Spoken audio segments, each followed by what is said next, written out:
Hello दोस्तों, आइए आपके बीच एक और स्टोरी लेकर आए हैं। स्टोरी का शीर्षक है अनाथ बेटी।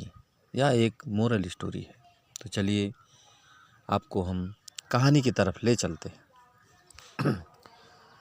माधोपुर गांव में सावित्री अपनी बेटी अंजना के साथ रहती थी।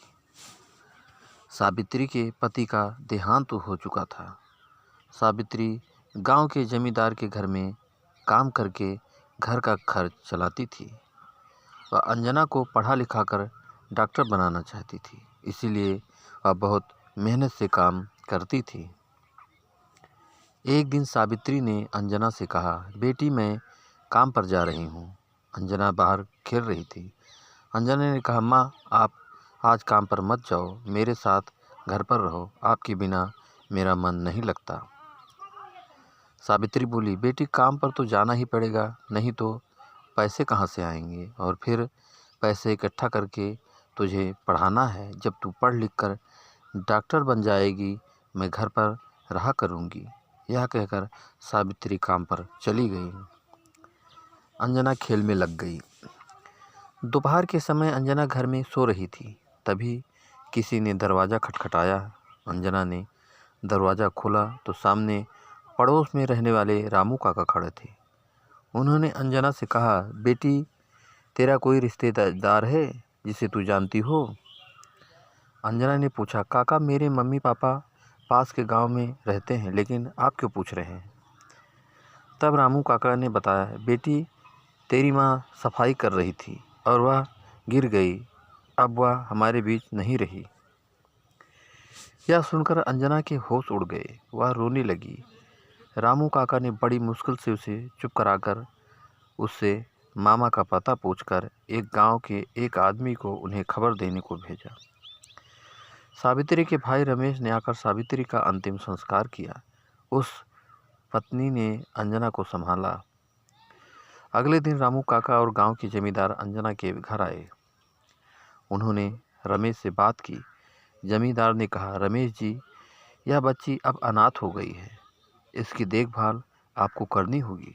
सावित्री का देहांत मेरे घर में काम करते हुए हुआ है, इसीलिए मैं इस बच्ची का पालन पोषण के लिए 1 लाख रुपए दे रहा हूँ। आप इसका अच्छे पालन पोषण करना। यह कहकर जमींदार ने रुपए रमेश को दे दिए। रमेश ने कहा, मैं इसका अच्छे से पालन पोषण करूँगा, आप चिंता न करें। अगले दिन रमेश अपनी पत्नी कुसुम और अंजना को लेकर अपने घर आ गया, लेकिन अंजना का वहाँ मन नहीं लग रहा था। उसे अपनी माँ की याद आ रही थी। वह दिन रात रोती रहती। एक दिन कुसुम ने कहा, अंजना जो होना था वह हो गया, अब उसे भूल जाओ और घर के काम में मेरी मदद किया करो। अंजना ने कुछ नहीं कहा। वह चुपचाप मामी के काम में हाथ बटाने लगी। एक दिन अंजना ने अपने मामा से कहा, मामा मैं स्कूल कब जाऊंगी, मैं पढ़ना चाहती हूँ। माँ मुझे डॉक्टर बनाना चाहती थी।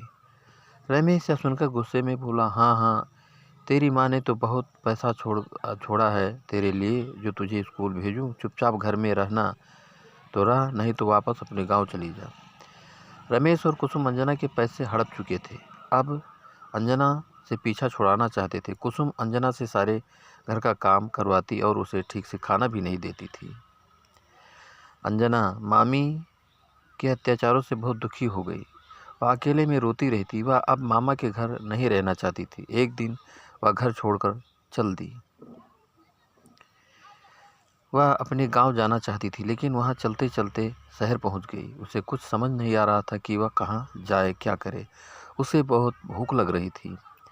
अंजना सड़क के किनारे बैठकर रोने लगी। तभी उसके पास एक बुढ़िया माई आई। उन्होंने अंजना से पूछा। अंजना ने रोते हुए सारी बात बता दी। तब बुढ़िया माई ने कहा, मैं भीख मांगकर गुजारा करती हूँ, तू भी मेरे साथ भीख मांग और पास ही मेरी छोटी सी झोपड़ी है, वहीं रह लेना। अगले दिन से अंजना बुढ़िया माई के साथ भीख मांगने लगी। उसे यह काम पसंद नहीं था, लेकिन मजबूरी में करना पड़ता। एक दिन वह भीख मांगते मांगते एक अस्पताल के पास पहुंच गई। वह अस्पताल के अंदर चली गई। वहां उसे एक डॉक्टर मिले। डॉक्टर ने उनसे पूछा, बेटी तुम्हें क्या परेशानी है?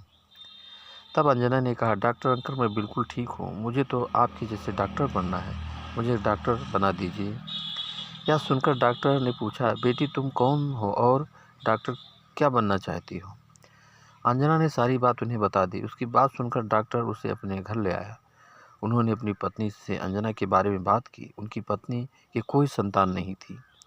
उन्होंने अंजना को अपने घर में रख लिया और उसे स्कूल भी भेजना शुरू कर दिया। धीरे धीरे समय बीतता गया। अंजना बड़ी हो गई। एक दिन वह घर पहुंची और उसने कहा, मम्मी पापा आप कहाँ हो?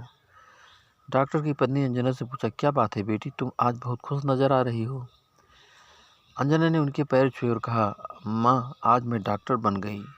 यह आप दोनों के कारण हुआ है। आपने एक अनाथ भिखारिन को अपनी बेटी बना लिया।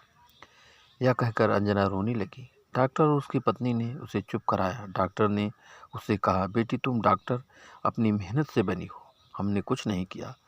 आज खुशी का दिन है, रोने का नहीं। यह कहकर उन्होंने अंजना को गले से लगा लिया। अगले दिन से अंजना डॉक्टर बनकर अस्पताल में काम करने लगी। कुछ दिनों बाद डॉक्टर और उनकी पत्नी ने अंजना की शादी करवा दी। अंजना का पति भी एक डॉक्टर था। इस तरह अंजना ने अनाथ होते हुए भी अपनी लगन और मेहनत से अपनी माँ का सपना पूरा किया। तो दोस्तों, इससे आपको क्या शिक्षा मिलती है? मतलब मेहनत और लगन यदि सच्ची हो तो ईश्वर किसी न किसी रूप में मदद करने आ ही जाते हैं। तो दोस्तों, ये कहानी आपको कैसी लगी हमें कमेंट करके ज़रूर बताइएगा। और दोस्तों, एक लाइक ज़रूर कर दीजिएगा, क्योंकि आपके लाइक से ही हमें मोटिवेशन मिलता है। और दोस्तों, अगर अभी तक आपने हमारे चैनल को सब्सक्राइब नहीं किया है तो जल्दी से हमारे चैनल को सब्सक्राइब कर लीजिए, जिससे इसी तरह अच्छी और प्यारी प्यारी कहानियाँ आप लोगों के बीच पहुँचाता रहूँ और आप लोग कहानियों का आनंद उठाते रहें। तो दोस्तों, एक नई कहानी के साथ आपसे फिर मुलाकात होगी। तब तक के लिए